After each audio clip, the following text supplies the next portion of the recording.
জেসমিন আক্তার লিখেছেন, কেউ যদি কারোর জন্য আত্মহত্যা করে তার দায় কি যার জন্য আত্মহত্যা করেছেন তার উপর বর্তাবে?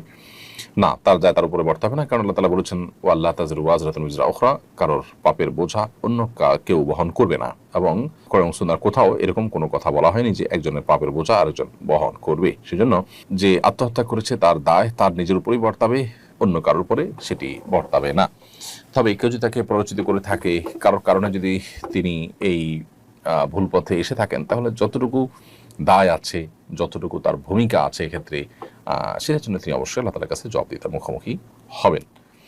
তবে এর মানে এই নয় যে আত্মহত্যাকারী মাপ পেয়ে যাবেন। তিনি তার গুনাহের জন্য, তার এই পাপের জন্য, অপরাধের জন্য, আত্মহত্যার এই কবিরা গুনাহের জন্য স্বতন্ত্রভাবে আল্লাহ তাআলার কাছে শাস্তির মুখোমুখি হবেন। এটা হলো সবচেয়ে দুর্ভাগ্যজনক বাস্তবতা যে কোনো ব্যক্তি দুনিয়ার কোনো কষ্ট থেকে মুক্তি লাভের জন্য আত্মহত্যার পথ বাছাই করে নিলেন।